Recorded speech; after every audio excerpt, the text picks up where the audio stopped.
雨水冷洗情不會淡，猛風再吹而不散，愁雲和月之間也不孤單，離足已傾城的兩眼，教花與草還璀璨，然而眉目彷彿飄散，有一絲慨嘆。流水透至將我倆，沿路滿布風霜也雪亮，天空灰暗，愛得到了景仰。世間什麼愛叫純潔？你今蓮花陣似紅蝴蝶，飽經挫折，傷口淌血都不知會磨滅。世間什麼愛叫純潔？主宰絕望仍力竭，留守最尾一起，哪怕力竭。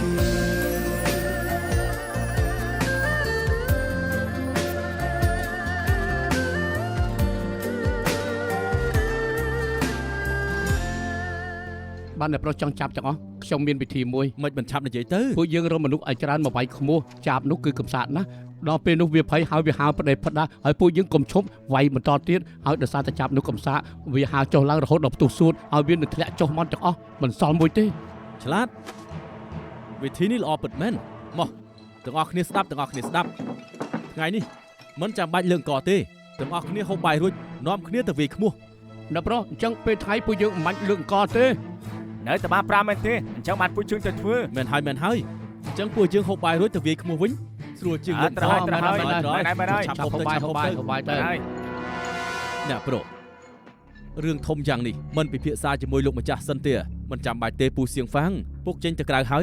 យណាមួយឈីងហ្វុងមុននឹងក្រោយខ្ញុំជាអ្នកកាន់កាប់ដដែលពួកយើងសម្ដែងល្ខោនល្អមើលឲ្យពុកមើលមួយទៅសម្រាប់អញ្ចឹងចុះតោះ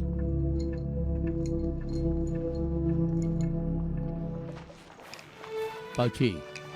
មើលចុះឈរពីទីនេះមើលទៅដាច់កតុយភ្នែកស្រ័យទាំងអស់សុទ្ធតែជារបស់គ្រួសារជាងយើងជាងឈីវខ្ញុំគិតថាមួយរយៈទៀតខ្ញុំចង់ទៅជួយឈិញផុងនាងបានទេ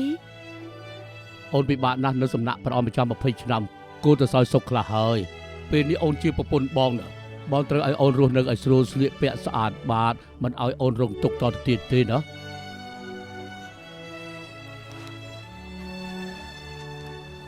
ខ្ញុំចាំថាការនៅតូចខ្ញុំចេះតែយល់ថាពួកខ្ញុំមិនដូចជាមន្ត្រីផ្សេងទៀតទេមុខមន្ត្រីផ្សេងទៀតសុទ្ធតែក្រហមស្រស់បោះតែពុកបែរជាស្គមស្លេកស្លាំងភ្នែកក្រហមជាប់រហូត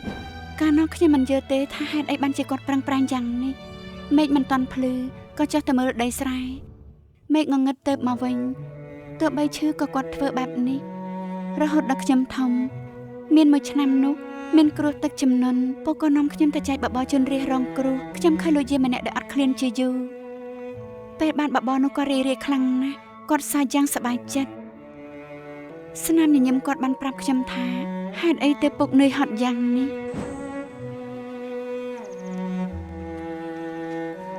ពុកអូនពិតជាមន្ត្រីល្អមែន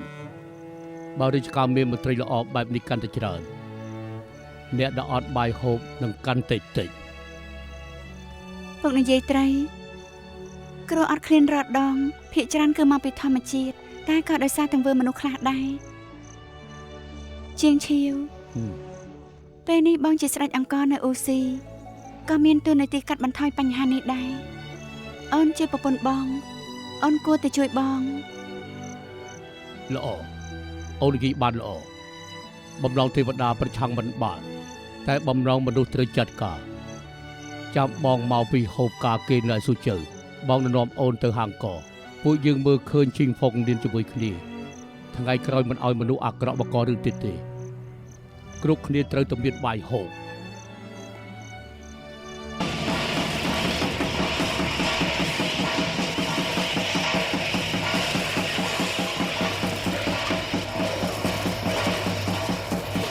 ជាវធ្វើស្អីហ្នឹងមិនក៏នាំគ្នាវាយខ្មោចកូនស្កនៅទីនេះ អ្នកប្រធមឆ្លាតវាងវៃគាត់រកបានវិធីល្អផ្ដាច់គេដើម្បីឲ្យទិន្នផលឆ្នាំក្រោយកើនឡើងហ្នឹងណាមិនឃើញទេអី ហេតុអីវាយខ្មោចទៅទិន្នផលឆ្នាំក្រោយនឹងកើនឡើង អូអ្នកប្រធមជាអ្នកបង្កើតគាត់ថាបើសិនជាយើងវាយខ្មោះបញ្ឈប់បំភ័យចាប់ទាំងអស់នោះឲ្យធ្លាក់ចូលមកបើគ្មានចាប់ស៊ីស្រូវទេទិន្នផលឆ្នាំក្រោយនឹងកើនទៀតហើយ ខ្ញុំមិនដែលលើថាវិធីនេះមានប្រយោជន៍នោះទេ គេ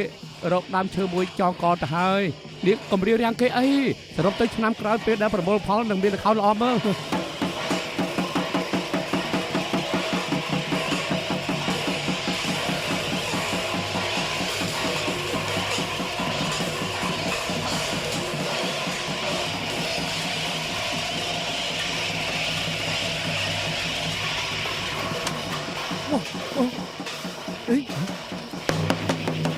ឆាជាវវិធីនេះល្អពិតមែនវាយតទៀតវាយតទៀត បាន ឆាជាវមួយនោះហត់ទៅបាត់ហើយ អ្នកប្រធមលោកពុតជាបដិញ្ញាចិត្តសម្រាប់ចាប់ទាំងអស់នេះនៅអូស៊ីមែនណាបើពុតជាមែននោះគឺប្រើតែកម្មកររបស់ពួកយើងមកគ្រប់ទេពួកយើងគួរទៅហៅមនុស្សនៅអូស៊ីទាំងអស់ចេញមកវាយជាមួយគ្នាទៅដល់ពេលនោះខ្ញុំធានាថាចាប់មួយក៏គ្មានដែរ ត្រូវនិយាយត្រូវមិនធ្វើគឺមិនធ្វើបើធ្វើឲ្យធំអញ្ចឹងបាទ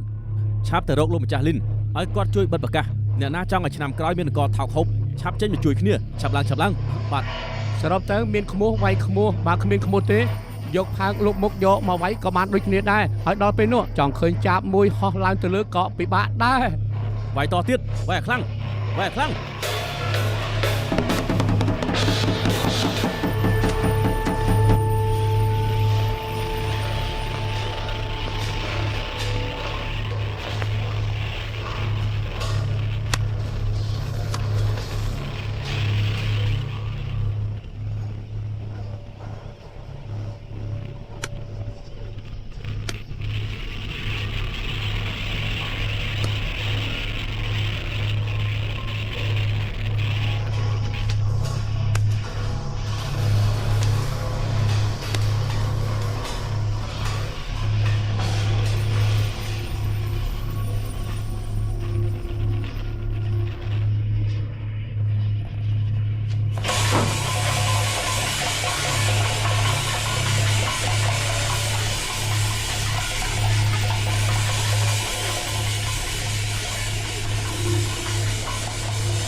ឆាប់បាយទៅ គឺអ្នកប្រត់ធំគូសាជើងឲ្យពូជើងវាយ ត្រូវហើយគាត់ថាបើធ្វើបែបនេះឆ្នាំក្រោយនឹងប្រមូលផលបានច្រើន មិនអាចទេអ្នកទាំងអស់គ្នាស្ដាប់ខ្ញុំទៅខ្ញុំជាអ្នកស្រីទី4នៅឆេងហ្វុងនៀនទាំងអស់គ្នាស្ដាប់ខ្ញុំទៅឆ្នាំក្រោយមិនអាចមានទិន្នផលច្រើនទេហើយនឹងរត់ចាប់នាងពំរារាំងឆាប់បាយទៀតទៅឆ្នាំក្រោយមិនអាចមានទិន្នផលច្រើនទេពួកនាងឆាប់បាយទៅហើយយ៉ាទាំងអស់គ្នាឆាប់បាយទៅខ្ញុំសូមវល់ឆាប់បាយទៀតទៅឆ្នាំក្រោយគ្មានទិន្នផលល្អនោះទេហើយអាចនឹងខាត់បងធ្ងន់ថែមទៀតទាំងអស់គ្នាស្ដាប់ខ្ញុំទៅទាំងអស់គ្នាបើវាយទៀតឆ្នាំក្រោយនឹងប្រមូលផលមិនបានច្រើននោះទេខ្ញុំសូមវល់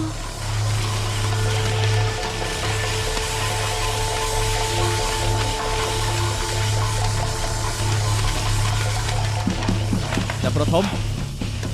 ណែពួកឯងប្រហែលអ្នកនៅទីនេះហើយ វាយតទៅទៀត ម៉ែទី1ម៉ែទី3 ពីវិនតើមានរឿងអីហ្នឹងហ៎ ចូលក្នុងសិនទៅចាំនិយាយគ្នា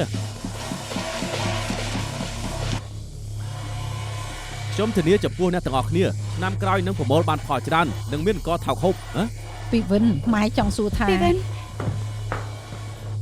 វិនខ្ញុំមានការពិភាក្សានឹងឯងពួកយើងទៅនិយាយខាងនោះទៅ មានអីនិយាយនៅទីនេះទៅដើរទៅមកធ្វើអី ពីវិនយើងពិតជាឆ្ងល់ណាស់គោះក្មួយអញ្ចឹងអាចប្រមូលផលបានដែរ បានហើយខ្ញុំប្រាប់អត្តកបាំងទាំងអស់គ្នាមួយតាមពិតចាប់ស៊ីស្រូវនេះកំសាកខ្លាំងណាស់បើយើងវាយខ្មួមិនឈប់ចាប់ទាំងអស់នេះនឹងឈប់ហោះចុះហោះឡើងវានឹងផ្ទុះសួតហើយក៏ធ្លាក់ចុះមកមិននឹងមានចាប់ស៊ីស្រូវពួកយើងទៀតទៅ អូ ដល់ពេលនោះមិនចង់ប្រមូលផលបានច្រើនក៏មិនកើតដែរ ល្អបែបនេះល្អណាស់ ពីវិនវិធីនេះប្រើមិនបានទេឯងឆាប់ទៅរាំងពួកគេទៅប្រាប់ឲ្យពួកគេឈប់វាក្មួយទៀតទៅ ប្រើមិនបានយ៉ាងម៉េច ហេតុអីក៏ប្រើមិនបានមូលហេតុអីទើបប្រើមិនបាន ឯងធ្វើបែបនេះត្បិតថាឯងសម្រាប់ចាប់ស៊ីស្រូវបានមែនប៉ុន្តែបាក់សីផ្សេងទៀតក៏ស្លាប់ជាមួយគ្នាដែរ សម្រាប់បាក់សីផ្សេងទៀតមានបញ្ហាអីទៅ ច្បាស់ជាមានបញ្ហាហើយបើចាប់ផ្សេងទៀតក៏ស្លាប់អស់ឆ្នាំក្រោយមិននឹងអាចមានចាប់ទៅស៊ីសត្វល្អិតក្នុងស្រែទៅអញ្ចឹងសត្វល្អិតនឹងបំផ្លាញស្រូវហើយ សត្វល្អិតវាយ៉ាងម៉េចសត្វល្អិតធ្ងន់ធ្ងរប៉ុណ្ណាទៅរកគេកម្ចាត់វាទៅគឺចប់ហើយ ឯងមិនដែលឃើញថាគ្រោះសត្វល្អិតគួរឲ្យខ្លាចប៉ុណ្ណាទេពួកឯងដឹងទេថាពេលគ្រោះសត្វល្អិតផ្ទុះឡើងនោះវាយ៉ាងម៉េចស្រែទាំងអស់គឺពោពេញទៅដោយពងសត្វល្អិតហើយស្រូវទាំងអស់នឹងត្រូវសត្វល្អិតស៊ីដល់ពេលនោះវិធីតែមួយគត់គឺត្រូវដុតស្រូវទាំងអស់ចោលអញ្ចឹងឆ្នាំក្រោយយើងមិននឹងអាចប្រមូលផលបានទេដល់ពេលនោះអង្គនឹងឡើងថ្លៃខ្លាំងអ្នកក្រគ្មានប្រាក់ហូបបាយទេ បងប្រុសវិធីកម្ចាត់ចាប់នេះអ្នកអាចជាអ្នកបង្រៀនបង ទាំងអស់គ្នាកុំស្ដាប់គេអ្នកដែលបង្រៀនវិធីនេះដល់ខ្ញុំគឺសាស្ត្រាចារ្យដល់ប៉កែគេធ្លាប់រៀននៅបរទេសស្រីទុនខ្សោយគ្មានចំណេះដឹងនេះចេះស្អី បានទុកថាខ្ញុំជាស្ត្រីទន់ខ្សោយគ្មានចំណេះដឹងតែខ្ញុំសូមវល់អញទៅរៀបរៀងពួកគេសិនតែចាំគិតទៀតឯងសាក់គិតមើលចាប់ស៊ីស្រីយ៉ាងច្រើនស៊ីស្រីពួកយើងអស់ពាក់កណ្ដាលតែបើគ្រោះសត្វល្អិតនឹងធ្វើឲ្យយើងស្អីក៏គ្មានដែរ ខ្ញុំមិនជឿថាសម្រាប់ចាប់នៅអ៊ូស៊ីទាំងអស់ចោលចាប់មកពីកន្លែងផ្សេងមិនហោះមកទេ វិវិនអញស្ដាប់ខ្ញុំទៅជាង10ឆ្នាំមុនអានហួយកាត់ជំងឺអសន្នរោគលើបាក់សីរួចហើយក៏មានគ្រោះសត្វល្អិតកាត់ឡើងធ្វើឲ្យមនុស្សឃ្លានស្លាប់ 5-6 ម៉ឺន នា នាក់ ងកំសាំញ៉ាំពេកបានទេម៉ែខ្ញុំសូមធានាឆ្នាំក្រោយស្រែពុកនឹងប្រមូលផលបានច្រើន ពិតជាគ្មានពេលទៀតទេឯងឆាប់ទៅរៀបរៀងពួកគេទៅបើសិនដល់ពេលថ្ងៃលេខចាប់ទាំងអស់ស្លាប់អស់នោះដល់ពេលនោះនឹងវាយវល់មិនខាន ម៉ែយប់នេះឆាប់ឲ្យចុងភៅធ្វើម្ហូបបន្តិចទៅខ្ញុំហូបបាយរួចត្រូវទៅបញ្ជាពួកគេឲ្យវាយខ្មោះទៀត វិវិនបើឆ្នាំក្រោយប្រមូលផលមិនបានឆេងហ្វងនានខាត់បងគឺឯងរ៉ាប់រងមែនទេ មែនខ្ញុំជាអ្នករ៉ាប់រង អញ្ចឹងបើឆ្នាំក្រោយរៀននៅអ៊ូស៊ីត្រូវអត់ឃើញដោយសារតែអង្គឡើងថ្លៃក៏ឯងរ៉ាប់រងដែរមែនទេ មែនខ្ញុំជាអ្នករ៉ាប់រងអ្នកណាគ្មានបាយហូបឲ្យមករកខ្ញុំជាងពីវិនខ្ញុំនឹងឲ្យបាយគេដល់ផ្ទាល់ដៃនិងបញ្ចុកគេដល់ផ្ទាល់ដៃទៀតអាចបិទមាត់បានហើយនៅស្រីចង្រៃ អាយ៉ាប្អូនទី4គ្រួសារជាងពួកយើងមនុស្សស្រីធ្វើតែកិច្ចការផ្ទះទេរឿងរកស៊ីឲ្យមនុស្សប្រុសទៅធ្វើទៅ ត្រូវហើយគ្រួសារជាងយើងណាមិនអនុញ្ញាតឲ្យស្រីចេះដឹងពេកនោះទេ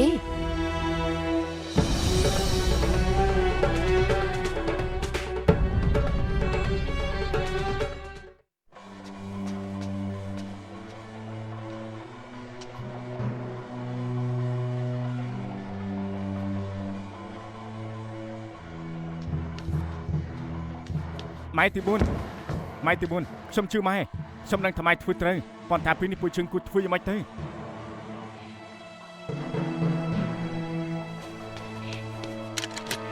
ម៉ែទី4ម៉ែចង់ធ្វើអី ពាក្យចឹងឯងចេះប្រើកំភ្លើងនេះដែរទេ ចេះគឺចេះហើយប៉ុន្តែ ឯងកំតន់សួរច្រើនអីគ្មានពេលទៀតទេបង្រៀនខ្ញុំថាប្រើយ៉ាងម៉េចទៅ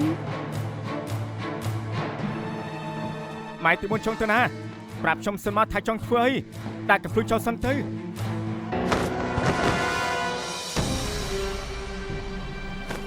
ចង់ធ្វើអី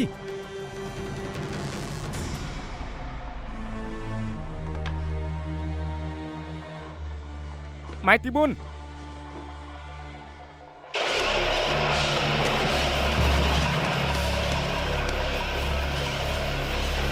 ម៉ែទី4ម៉ែចង់ធ្វើអីម៉ែទី4កម្លាំងកំភ្លើងនេះខ្លាំងណាស់កុំធ្វើប្រៀបដាស់អី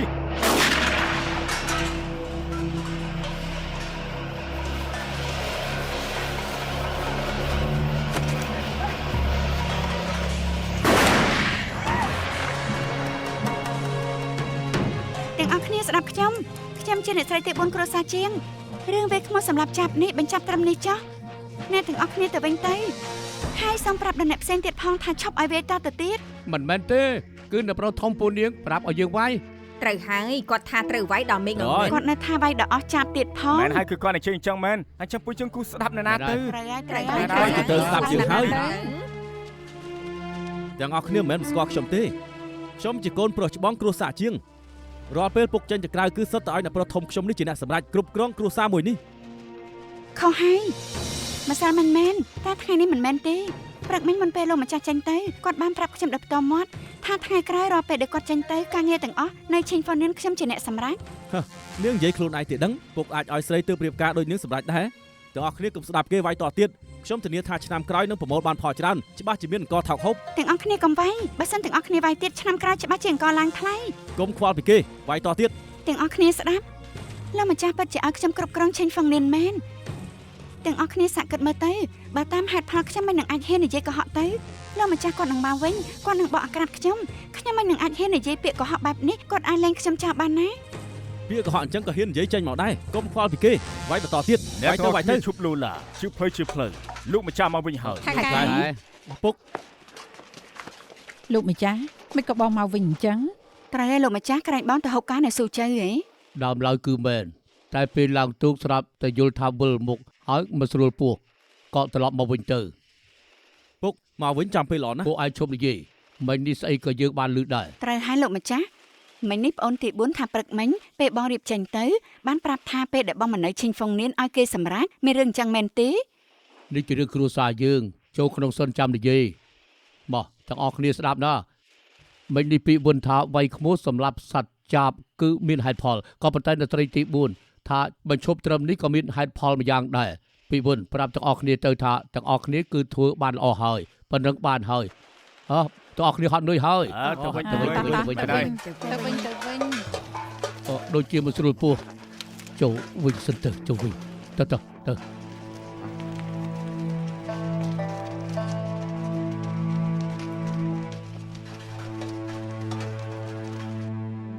លោកម្ចាស់ត្រូវការហៅពេទ្យមកមើលដែរទេ បងអត់ឈឺទេតាមពិតដើមឡើយបងឡើងទូទៅហើយតែស្រាប់តែលឺសូរសំឡេងខ្មោះពេញអូស៊ីពេលមកវិញទើបដឹងថាតាមពិតគឺឯងបកករឿងសោះ ខ្ញុំបង្ករឿងខ្ញុំខំប្រឹងរកវិធីយ៉ាងនេះក៏ចង់ឲ្យឆ្នាំក្រោយទិន្នផលកើនឡើងដែរឲ្យមនុស្សមានកថោកហូបអញ្ចឹងក៏ហៅថាបង្ករឿងដែរ យើងគិតថាម៉ៃទី4បានប្រាប់ឯងហើយថាហេតុអីទើបមិនឲ្យធ្វើបែប អ នេះ ញ្ចឹងពេលនេះមានគ្រោះសត្វល្អិតហើយនៅស្រូវពួកយើងត្រូវដង្កូវស៊ីអស់ហើយ ឯងដឹងខ្លួនខុសហើយនៅរឿងរស់ទៀតអី តែអ្នកខ្លាំងនោះប្រាប់ខ្ញុំថាមិនអាចមានសត្វល្អិតស៊ីស្រូវទេ អាចចង្រៃឯងនេះឯងវិតែបកករឿងធំទៅហើយនៅរឿងរស់ទៀតឆាប់ចេញពីមុខយើងទៅ អ្នកប្រុស លោកម្ចាស់យ៉ាងណាពួកយើងជាស្រីត្រឹមត្រូវពីវិនធ្វើអញ្ចឹងខុសឬត្រូវខ្ញុំមិនដឹងទេតែយ៉ាងណាប្អូនទី4គឺជាអ្នកស្រីទី4គ្រួសារជាងគេកាន់កំភ្លើង2ឈរនៅកណ្ដាលផ្លូវ មែនហើយប៉ាវឈីធ្វើបែបនេះហួសហេតុបន្តិចមែនប៉ុន្តែយ៉ាងណាក៏ល្អជាងឆ្នាំក្រោយគ្មានកហូបដែរត្រូវអត់ប៉ាវឈីបងហត់នឿយហើយចូលក្នុងជាមួយបងទៅ លោកម្ចាស់កំតន់ទៅខ្ញុំមានរឿងមួយទៀតចង់សួរឲ្យច្បាស់មិញនេះទី4ថា បងដឹងថាចង់សួរពីអីហើយបងឈឺពោះគឺធ្វើពុតមែនប៉ុន្តែពេលនេះបងពិតជារៀងឈឺក្បាលខ្លាំងណាស់បងមិនចង់ឆ្លើយសំណួរអូនទេ អេលោកម្ចាស់អញ្ចឹងពេលបងទៅក្រៅលើកក្រោយឆេញហ្វុងនានអ្នកណាជាអ្នកសម្រេចទៅ ចាំលើកក្រោយបងចេញក្រៅមិនចាំឆ្លើយនឹងអូនពួកយើងចូលទៅ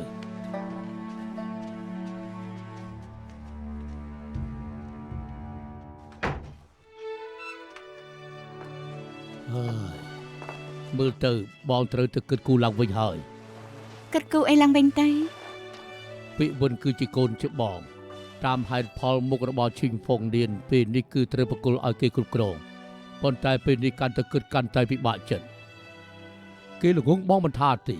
គេខ្វះខាតត្រង់ណាក៏បងមិនខ្លាចដែរក៏ប៉ុន្តែពេលនេះគេដឹងច្បាស់ថាខ្លួនឯងនឹងខុសហើយតែបែរជានៅរឿងរស់ក្នុងចិត្តគេខ្វល់ទៅពីមុខមាត់មិនខ្វល់កឡើងថ្លៃមិនខ្វល់ពីមនុស្សដែលគ្មានបាយហូបទេ អ្នកណាឲ្យបងជាស្ដេចអង្គអ្នកណាឲ្យបងមានយ៉ាងនេះបើសិនជាបងគ្រាន់តែជាអ្នកក្រគ្មានលុយគ្មានកាក់គឺនឹងគ្មានរឿងទេ នៅមានអារម្មណ៍លេចសើចទៀតអូនថាទៅកូនប្រុសបងទាំង3ពីវិនយ៉ាងម៉េចអូនក៏បានឃើញដែរអាអូនៅក្មេងនៅឡើយម្យ៉ាងទៀតគេក៏ជាអ្នករៀនសូត្របងគិតថាថ្ងៃក្រោយគេប្រហែលជាប្រឡងជាប់ជាមន្ត្រីក្នុងគ្រួសារយើងអញ្ចឹងអូនថាទៅមើលមុខរបរមួយនេះគួរតែបកគលឲ្យអ្នកណា បងដូចជារំលងពាក្យចឹងហើយ ពាក្យចឹងគេកាន់ការងារធំកើតទេ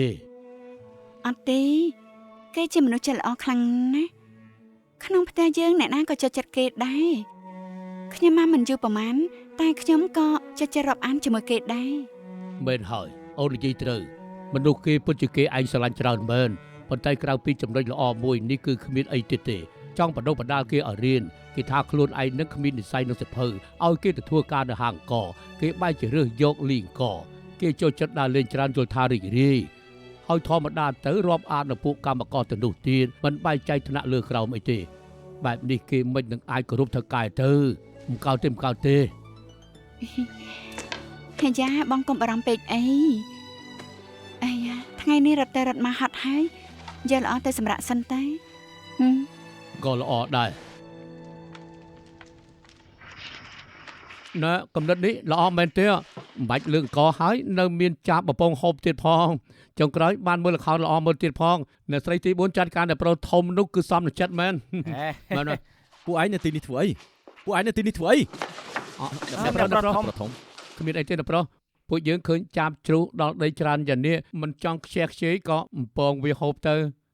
ពួកសៀងគាត់ឈ្មោះអ្នកនៅទីនេះទាំងអស់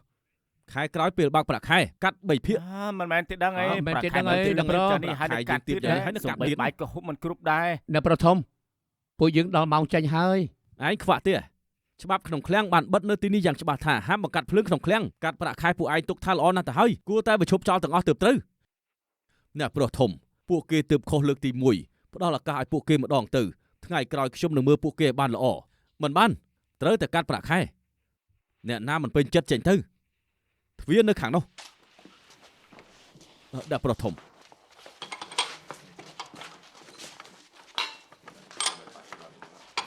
អ្នកទាំងអស់គ្នាដាក់ខ្ញុំនិយាយសិនទៅខ្ញុំសម្រេចបះបោថ្ងៃស្អែកខ្ញុំនឹងហៅកម្មករទាំងអស់ឲ្យធ្វើការតែពាក់កណ្ដាលហើយបើសិនជាពួកគេមិនខ្វល់នឹងពួកយើងទេគឺនៅកាត់ប្រាក់ខែទៀតពួកយើងនឹងធ្វើបាតកម្មហើយបើគេនៅតែមកខ្វល់នឹងពួកយើងនឹងសម្រុកទៅគ្រួសារជាងរកលោកម្ចាស់ជាងបកករឿងឲ្យធំអត់ប្រយោជន៍អ្នកទាំងអស់គ្នាអ្នកទាំងអស់គ្នានៅទីនេះធ្វើអីទាំងអស់គ្នាជាមនុស្សប្រុសដែរទេមិនមើលអ្នកស្រីទី4គ្រួសារជាងទេគ្រាន់តែជាស្រីម្នាក់ហ៊ានឡើងទៅលើកៅអីបាញ់កំភ្លើងកណ្ដាលផ្លូវចុះចម្លែកអ្នកទាំងអស់គ្នាវិញម្នាក់ដូចជាអណ្ដើកលើកក្បាលអញ្ចឹងទុកជាប្រុសស្អីទៅគឺឲ្យគេធ្វើបានអញ្ចឹងនៅទ្រាំទៀតអ្នកទាំងអស់គ្នាជាមនុស្សដែរទេឯងច្បាស់ជាអស់ចាហើយឯងយកទៅបាយហូបយកប្រាក់ខែឯងច្បាស់ជានិយាយបានហើយឯងកុំភ្លេចណាពួកយើងត្រូវការប្រាក់ខែចិញ្ចឹមគ្រួសារពួកយើងទាំងអស់គ្នាត្រូវកាត់ប្រាក់ខែមិនដោយសារតែឯងទេអាចង្រៃ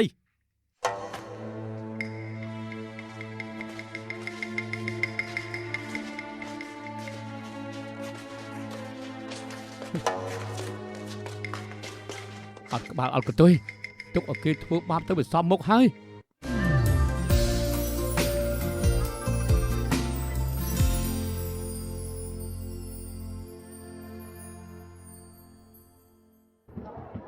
អ្នកទាំងអស់គ្នាខំប្រឹងធ្វើការទៅខ្ញុំដឹងថានៅស៊ូចៅគឺមានហាងមីមួយគឺឆ្ងាញ់ណាស់ចាំធ្វើការដូចខ្ញុំឲ្យជួយអ្នកទាំងអស់គ្នាទៅហូបល្អទៀតអរគុណប្រតិពីកុំអីចេញទៅ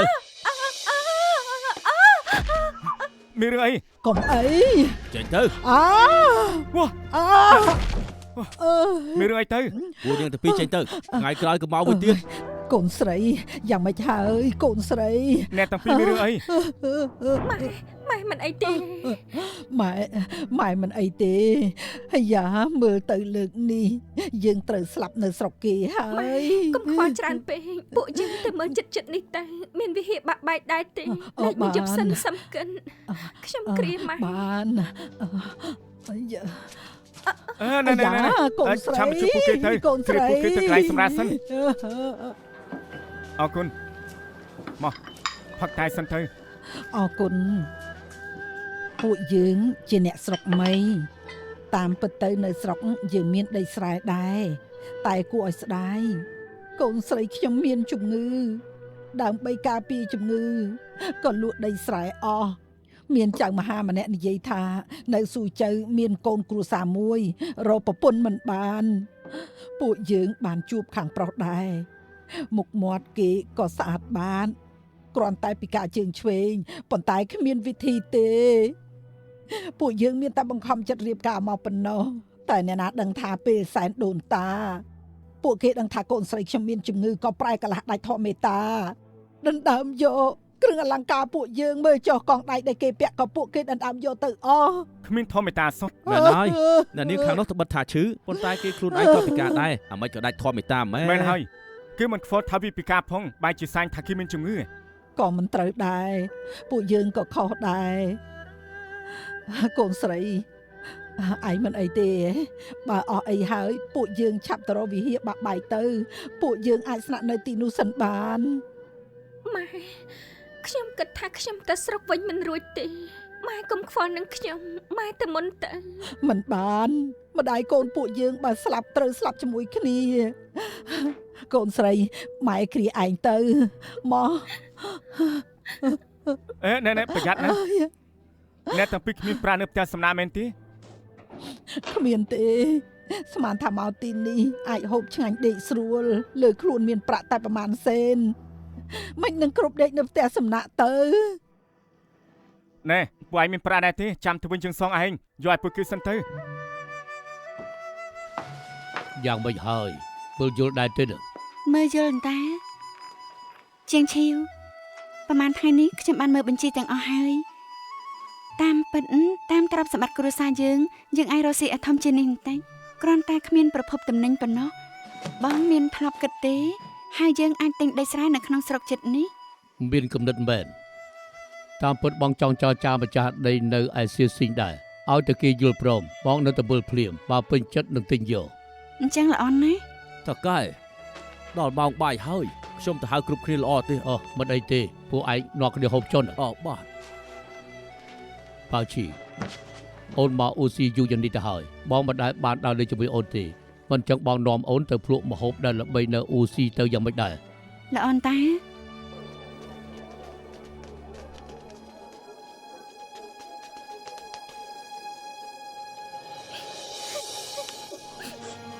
ក្មេងស្រីនេះស្អាតខ្លាំងណាស់វិញ មែនហើយ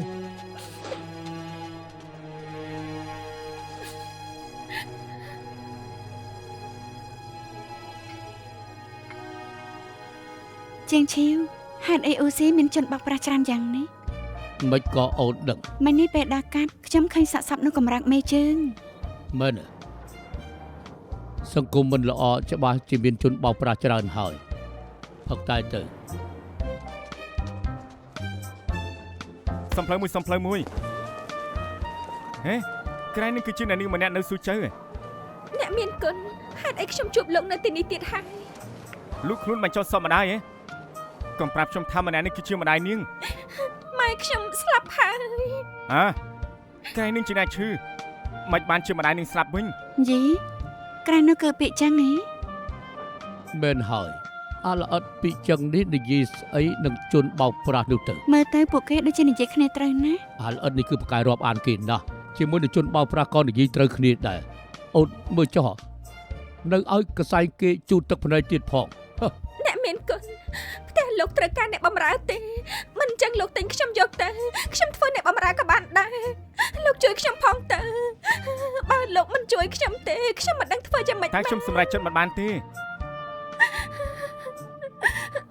អ្នកនាងកុំជុំអីចេះចុះខ្ញុំទៅវិញសួរពួកខ្ញុំសិននៅពេលនេះគឺរឿងសំខាន់បំផុតគឺបញ្ចុះសពម្ដាយនាងសិនណែខ្ញុំមានប្រាប់5ដំឡឹងនាងជួយទៅប្រើការសិនទៅ អូតកែជាង ខ្ចីប្រើបន្តិចសិន អូបាទ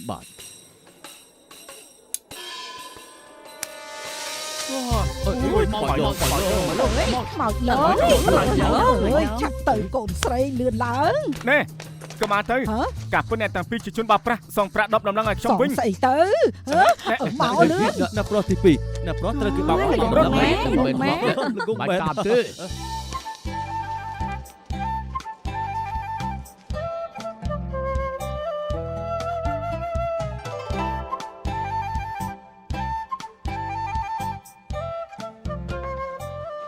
ពាក្យចឹង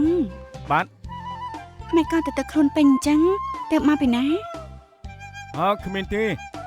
ខ្ញុំទៅដឹកអង្គជាមួយនឹងកម្មករសើចអី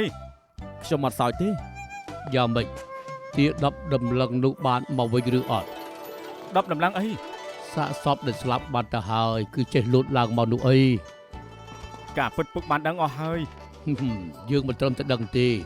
យើងជាអ្នកទម្លាក់កន្ទុយបរិយទៅធ្វើឲ្យសាកសពរលាកហើយរស់ឡើងវិញ អូ ខ្សែភ្នែកពុកពិតជាល្អមែនតែខ្ញុំបាញ់យើងពេញខ្លួនចូលធ្ងន់ទឹកសិន បងទី2កំតាន់អាទៅក្មេងស្រីនោះស្អាតណាស់មែនទេ មិនពាក់ព័ន្ធនឹងស្អាតទេពួកគេតាំងពីអ្នកជាជនបោកប្រាស់លើកក្រោយកុំឲ្យជប់ឲ្យសោះណា តែអញ្ចេះណាបងប្រុសបើក្មេងស្រីនោះមិនស្អាតទេបងប្រុសមិនអាច អាចចង្រៃឯងនៅជិះទៀតហើយមែនទេនៅជិះទៀតលេងជាបងប្អូនជើងហើយចូលក្នុងងុត លេងដៃជុំទៅឈឺណាស់ ឯងកាន់ជើងអ្នកក្រៅហ៎ ឃើញទេបងនិយាយមិនខុសទេគេមិនល្ងងទេប៉ុន្តែគឺតែងតែប្រាអារម្មណ៍ធ្វើការបែបនេះការងារធំយ៉ាងម៉េចទៅយើងរស់ស៊ីធំយ៉ាងនេះគឺត្រូវតែចេះប្រើល្បិចខ្លះទើបបានរស់ស៊ីមានបាន ជាងឈីវនិយាយយ៉ាងម៉េចទៅណោះខ្ញុំជឿថាកូនប្រុសបងនេះថ្ងៃក្រោយច្បាស់ជាអាចធ្វើកិច្ចការធំបាន អូបើសិនជាអូនបង្រៀនកូនម្នាក់នេះបានណាបងក៏មិនបដិសេធដែរ3នាក់សុទ្ធតែជាកូនបង្កើតបងអ្នកណាប្រកែឲ្យអ្នកដឹងធ្វើទៅមនុស្សប្រកែប្រើអ្នកមានសមត្ថភាពអ្នកណាថាទាល់តែកូនច្បងទៅធ្វើជាអ្នកបន្តវេនបានទៅ ក៏ត្រូវដែរ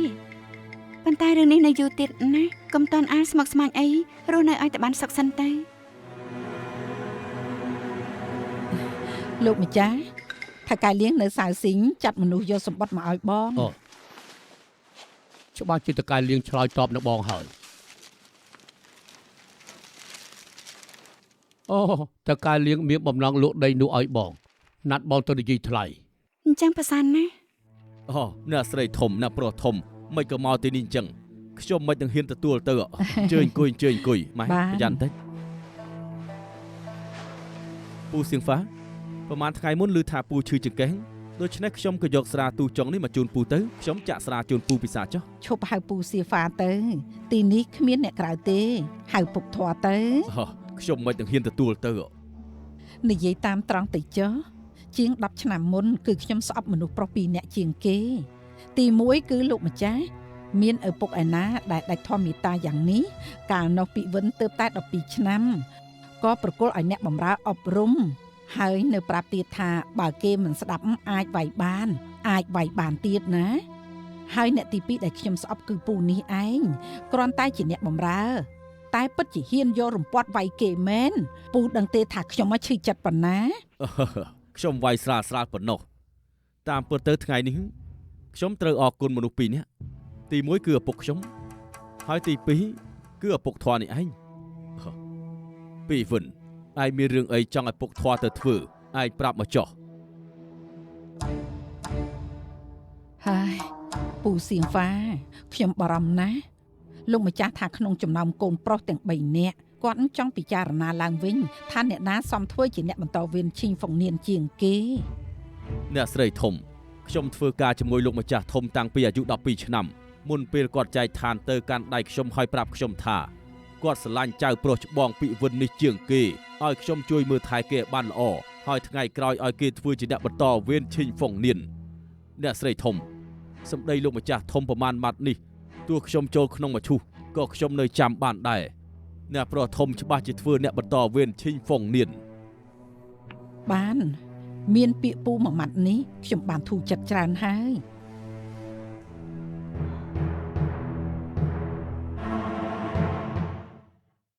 លោកម្ចាស់លើកនេះចេញទៅយូរប៉ុណ្ណាដែរ ពីទីនេះទៅសៀស៊ីងត្រូវការពេល1ថ្ងៃថ្ងៃទី2បងនឹងតកែលៀងចរចាតម្លៃរួចហើយនឹងចុះទៅមើលដីស្រែប្រហែលជា 5-6 ថ្ងៃទៅចុះយ៉ាងម៉េចមានបញ្ហាអីបងគ្មានអីទេបងទៅហើយណា ខ្ញុំមានបញ្ហា មានបញ្ហាស្អីទៀតហើយ បងសន្យាថាលើកក្រោយពេលចេញទៅក្រៅនឹងប្រាប់ឲ្យច្បាស់ថាក្នុងផ្ទះនឹងហាងអង្គអ្នកណាអ្នកសម្រាប់ អូចុះបងទៅហើយមិនមកវិញទេអី លោកម្ចាស់ហេតុអីនិយាយពាក្យបែបនេះ ឬមិនមែនឈីងហ្វុងនៀនគឺអាចមានស្អីកើតឡើងទៅបងទៅ 4-5 ថ្ងៃប៉ុណ្ណោះទេបើសិនជាពិតមានរឿងសំខាន់ទៅដោះស្រាយបញ្ចេញចាំបងមកវិញចាំដោះស្រាយទៅ លោកម្ចាស់ខ្ញុំជូនបងចេញទៅ ប្រយ័ត្នផងលោកម្ចាស់ ប្រយ័ត្នផងលោកម្ចាស់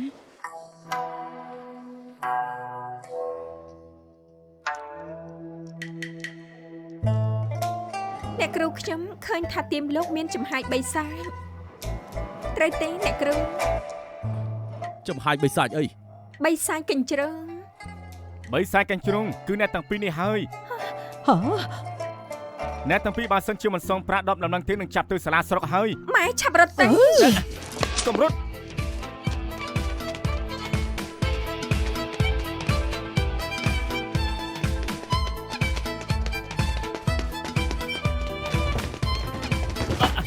សំទោសណា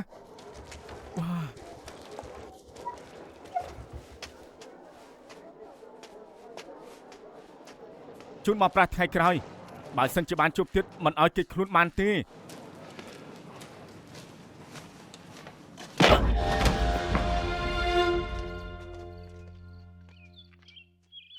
ហេអោមិនបានជាមិនទាន់ទៅផ្ទះទៀត ខ្ញុំចាំបងទី2មកទទួល អញ្ចឹងខ្សែជួបគ្នាលាហើយ អ្នកប្រុសទី3មានរឿងធំហើយ មានរឿងអីទៅ អ្នកប្រុសទី2ត្រូវគេវាយស្លាប់ អញ្ចឹងពេលនេះគាត់នៅឯណា ចាក់ខ្ញុំនាំអ្នកប្រុសទៅ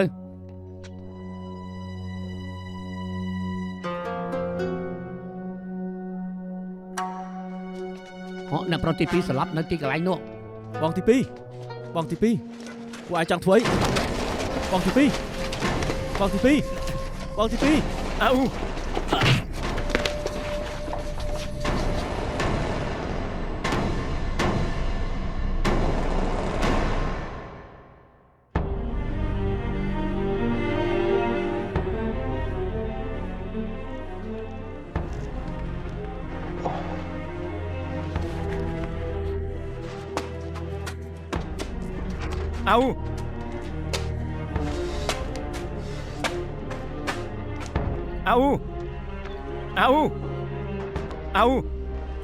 មកវិញហើយនៅ គេច្បាស់ជាមិនទាន់មកវិញហើយក្រែងអញតែទទួលគេនៅសាលាហ៎ អញ្ចឹងកើតរឿងធំហើយអោច្បាស់ជាត្រូវគេចាប់យកទៅ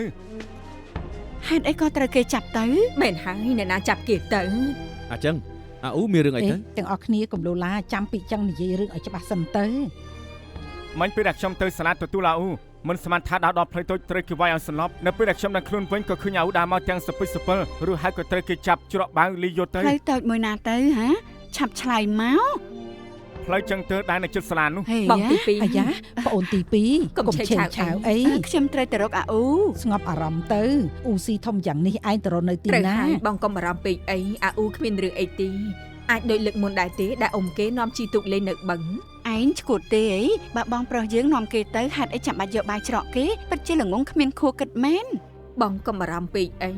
អាអ៊ូមិនអាចមានរឿងអីទេ មកពីឯងហ្នឹងកូនប្រុសឯងមិនចេះធ្វើរឿងត្រឹមត្រូវទេនាំតែអាអ៊ូយើងទៅដើរលេងមើលចោះពេលនេះមានរឿងហើយឯងស្ងប់ចិត្តហើយហ៎ សុំទោសបងទី2 បងទី2កុំនិយាយបែបនេះអី បើតាមខ្ញុំមើលទៅគឺអាចដូចជាត្រូវគេចាប់ចម្រិតអញ្ចឹង ចាប់ចម្រិតទេអញ្ចឹងគិតយ៉ាងម៉េចទៅ មានគិតយ៉ាងម៉េចមានតែចាំដំណឹងពួកចៅតែប៉ុណ្ណោះ បើចាប់ចម្រិតមែនប្អូនទី2យើងមិនបាច់ភិតភ័យទេពួកចៅចង់បានអីគឺចង់បានទ្រព្យនឹងណារឿងប្រាក់គ្រួសារជាងយើងមិនខ្វះទេយ៉ាងច្រើនទុកថារំដោះគ្រោះចុះ ឲ្យតែអាអ៊ូមកវិញដល់សុខសប្បាយប្រាក់ប្រមាណក៏ឲ្យដែរ ពីវិនឯងឆាប់ទៅប្រាប់លោកម្ចាស់លីងទៅឲ្យគាត់ចាត់កងសន្តិសុខស៊ើបរឿងមួយនេះប៉ុន្តែកុំបើកចំហឲ្យខ្ចោខ្ចាយដឹងទេប្អូនទី2ឯងទៅរកបងប្រុសឲ្យជួយទៅគាត់មានបងប្អូនច្រើនយ៉ាងនេះថាមិនត្រូវអាចស៊ើបដឹងរឿងអីតិចតួចដែរពីចឹងឆាប់ទៅហាងរោពូសៀងហ្វាប្រាប់គាត់ឲ្យទៅសៅស៊ីងរលោកម្ចាស់បើគ្មានទូកទេម៉ៅទូកមួយទៅទោះទៅទាំងយប់ក៏ត្រូវទៅដែរ ដឹងហើយម៉ែធំ ចំណែកយើងចាំនៅទីនេះព្រោះពួកចៅអាចផ្ដោតដំណឹងមកគ្រប់ពេលបានហើយទាំងអស់គ្នាធ្វើការទៅឆាប់ឡើង ប្រយ័ត្នផងកូនប្រុសបងធំសំណាងហើយមានបងនឹងមិនអញ្ចឹងពួកយើងមិនដឹងធ្វើម៉េចទេ ណ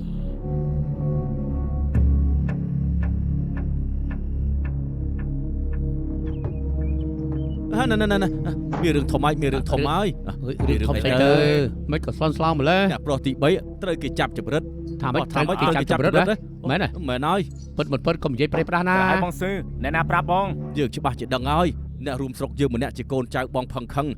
គឺគេប្រាប់យើងថាពេលនេះបាក់ឈីងទាំងមូលកំពុងតែដើររកអ្នកប្រុសទី3នោះ ហើយចៅក៏ថ្លាមធំម្លេះ មែនហើយ ក្មួយផឹងខឹងក៏ហ៊ានចាប់ដែរ មែនហើយ ទេវតាពិតជាមានភ្នែកមែនមានតែបាយគ្មានប្រាក់ខែថើកែកំរីអញ្ចឹងមានតែប្រឹងស៊ីដើម្បីអបអរសាទរ អ្នកណាឲ្យក៏ថ្លាមធំម្លេះ មែនហើយថ្លាមធំមែនទេ បើអ្នកប្រុសទី3គេហ៊ានចាប់ចម្រិតដែរត្រូវហើយមែនហើយមិនដឹងថាអ្នកប្រុសទី3ទៅប៉ះពាល់ដល់ណាទេនោះ មែនហើយអត់ខ្លាចងាប់ហ្មង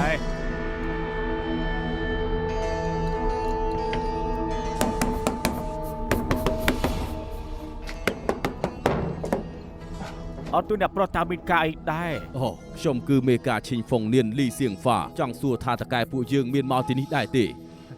បាទតើ ហើយយ៉ាអញ្ចឹងល្អហើយខ្ញុំមានការបន្ទាន់ចង់រកតកែខ្ញុំ ដែរ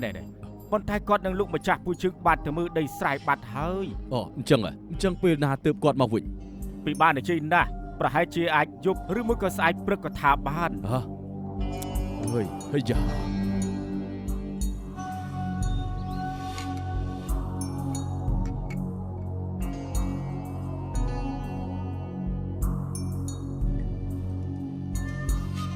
អ្នកស្រីធំមិញនេះខ្ញុំឃើញសម្បត្តិមួយត្រូវគេសុកនៅមាត់ទ្វារធំ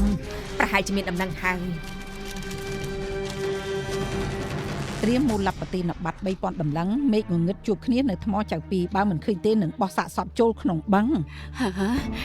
មេងងឹតទេពេលនេះថ្ងៃលិចទៅហើយសន្តាកន្លះយាមទៀតទេមិននឹងអាចមានពេលគ្រប់ទៅប្រមូលប្រាក់ទៅ ប្រាក់មិនមានបញ្ហាទេនៅឃ្លាំងប្រាក់មានហើយបើមិនគ្រប់យើងមានទៀត ខ្ញុំនឹងទៅប្រាប់អ៊ំប្រុសភ្លាមឲ្យគាត់រកបងប្អូនពី300នាក់បង្កប់ខ្លួនឡោមព័ទ្ធទីនោះទោះយ៉ាងណាក៏ចោលនោះមិនអាចរត់រួចដែរពេលជួយអាអ៊ូបានហើយវាយវាឲ្យពិការសិនចាំប្រគល់ឲ្យសាលាស្រុក កុំឲ្យសោះណាជីវិតអាអ៊ូសំខាន់ជាងយើងមិនអាចបន្ថយបានទេពេលវេលាវែងឆ្ងាយពួកយើងមានកម្លាំងពីបាក់ក៏មានកម្លាំងពីរាជការនៅខ្លាចពួកវារត់រួចដែរ បងធំឆាប់ទៅយកប្រាក់ទៅលក់អាអ៊ូទៅ អេឯងទៅយកប្រាក់យ៉ាងមិនកើតមើលឯងចោះដៃជើងញ័រហើយ បងធំទុកឲ្យខ្ញុំទៅពីមុនខ្ញុំជាអ្នកការពារទោះបីជួបគ្រោះថ្នាក់បែបណាក៏ខ្ញុំទប់ទល់បានដែរ ណែម៉ែ ហ៎ ខ្ញុំទៅជាមួយដែរ មិនបាច់ទេម៉ែទៅម្នាក់ឯងបានហើយ មិនបានទេអាអ៊ូត្រូវគេចាប់ជិះកំហុសរបស់ខ្ញុំគួរតែលួនទៅប្រាប់អាអ៊ូថាឲ្យរត់ទៅតែខ្ញុំល្ងងឲ្យគេវាយមួយដបងទៀត បានហើយអញ្ចឹងឲ្យម្ដាយកូនពួកឯងយកប្រាក់ទៅចោះបងទី2ឯងចូលបន្ទប់សម្រាប់ទៅពេលភ្ញាក់ឡើងអាអ៊ូនឹងមកវិញដោយសុខសប្បាយហើយ អាអ៊ូមិនតាន់មកវិញផងខ្ញុំដេកមិនលក់ទៅ បានបើដេកមិនលក់ទៅយកប្រាក់ជាមួយបងមកតោះទៅជាមួយគ្នា អាចចឹងទៅជាមួយម៉ែពួកយើងរៀបរបស់ការពារខ្លួន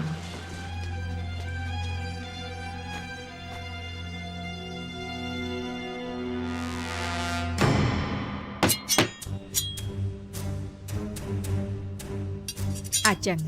មានកាយម៉ែ កូនកំបិតនេះឯងទៅការពារខ្លួនទៅ ពីចឹង ម៉ែទូបុន មិញនេះឯងថាត្រូវគេវាយពីដំបងមែនទេតែយប់មិញពេលត្រឡប់មកវិញឯងគ្រាន់តែថាត្រូវគេវាយស្លាប់ទេ នៅពេលនេះខ្ញុំស្លន់ស្លាពេកមិននឹងអាចនិយាយបានច្បាស់ទៅ ប្អូនទី4តើមានរឿងអីកើតឡើង អត់ទេឯងកុំតែសានិយាយតាមស្រួលឯងប្រាប់រឿងដែលកើតឡើងនោះមកម៉ែឲ្យច្បាស់មួយចំណុចក៏មិនឲ្យរំលងដែរ នៅពេលនេះខ្ញុំនឹងកម្មករដឹកអង្គរួច 3000ដំឡឹងគ្រប់ហើយពេលប្អូនទី3មកប្រគល់ឲ្យគេទៅ បងធំមិនអាចប្រគល់លុយបាននោះទេហេតុអីឲ្យតែប្រគល់ប្រាក់អាអ៊ូនឹងអស់ជីវិត 世間什麼愛叫純潔，你甘願花陣似紅蝴蝶，飽經挫折，傷口淌血都不知會磨滅。世間什麼愛叫純潔，主宰絕望仍力堅，留守最尾一起，哪怕力竭。